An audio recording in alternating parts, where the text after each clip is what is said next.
Okay, I'm here with María Rodríguez. She's the executive director of FLIC, the Florida Immigrant Coalition, and I'm going to ask her just a few tiny little questions. Good morning, Maria. Good morning. Even though it's kind of cloudy though, but we're still good.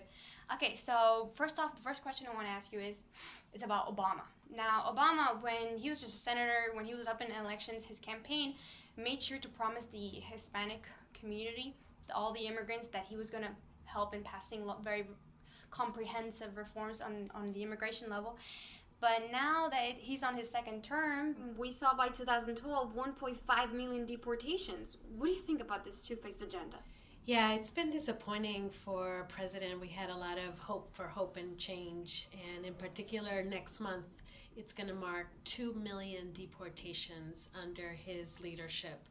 That is a historic record high expulsion of our brothers and sisters, of our families.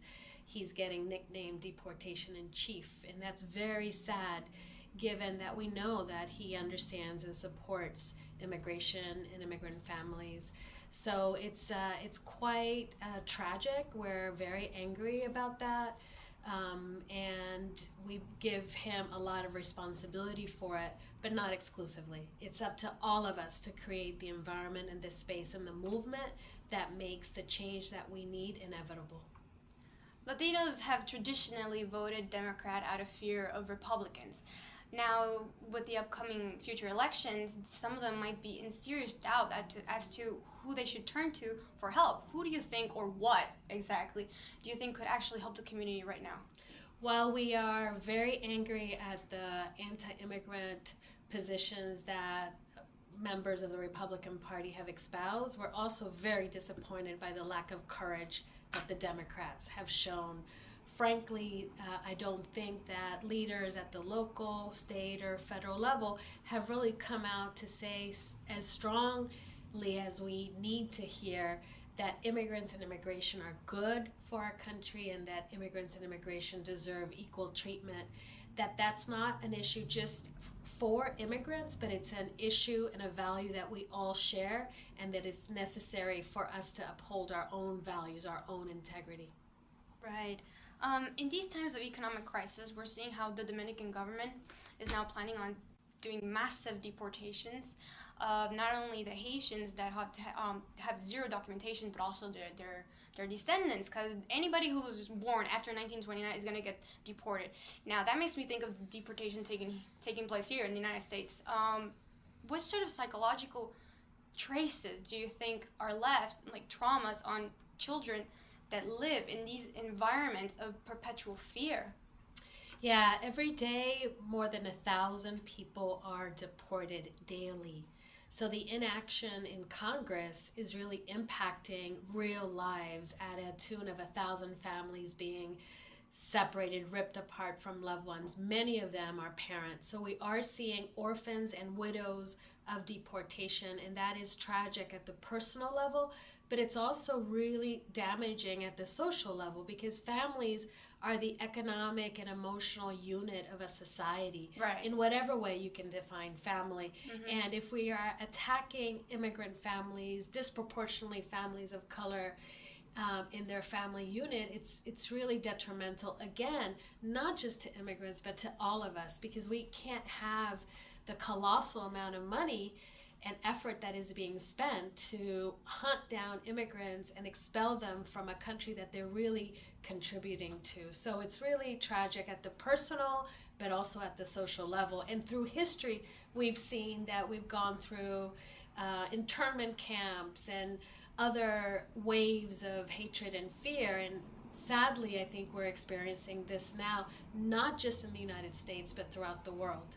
And right, immigration is really a result of a new economic world order where massive amounts of people, poor people, are being displaced from their homes in order for survival. So it's not unique to the United States. It's actually a south-north phenomena. It used to be in the last century that it was a east-west, people coming Mm-hmm. from Europe to the U.S., and now it's from the south to the north. And for the same reasons, looking for opportunities and for survival. Many of these families that are composed of mostly immigrant parents, live in a state of terror, what sort of reform or bill do you think could be passed that is discreet enough to ensure that they have basic respect, security, and peace without upsetting the Republican Party? Well, we really believe that people deserve an opportunity towards citizenship, that they should have legal permanent residency, and that they should have an opportunity to become full citizens with equal protection under the law. And what we're seeing is that that's not being recognized, and it's not right. So we need relief for the deportations. They are costly, both morally and financially. We need to stop the deportations. We need to stop the quota systems of the detentions. And we need to give people an opportunity to contribute fully and to maximize their full potential for their own benefit, but for our benefit as well. I can't tell you specifically a piece of legislation, or I could, but we don't have the time. But I think it's really important for this change to happen at all levels. It's not just a legislative change. It's local, it's state, it's federal, and it's civic leaders that are concerned with women's issues, because immigration is a women's issue, with child issues, because immigration is a children's issue, with poverty issues, with racism. We need to hear a louder outcry that we need the reform and that we are believers in equal opportunity for immigrants. There are now like 11 million immigrants, undocumented, living in this country. Realistically speaking, do you think it's possible that in the future we might see a bill of some sort being passed so that they could set themselves on the path towards citizenship, or are we speaking about something that's very fantastical, and should they then just set their goals on trying not to get deported, or is this something we can actually aspire to? We've seen at different moments the different anti-immigrant peaks, and we've also seen somewhat of a relief of that. I feel like we've turned some tide around demonizing and scapegoating immigrants and really using xenophobia as an excuse for other social ills. So I feel like things have gotten slightly better. The deportations continue. People continue without driver's licenses, without an ID. I don't think people realize what impact that is. So I'm not sure if we'll get reform, but we're certainly going to fight really, really hard to make the political environment such and to highlight the protagonism of those who are directly affected and those who are influence makers to make it happen. They say we live in a society like a rule of law and all that, but most of these immigrants fear that law. They fear it because they know that if they're in the middle of a crisis, they can't seek it out. They can't look for help or of any of that sort because it's not there to protect them. It's to protect another sort of citizen, a different category of citizen.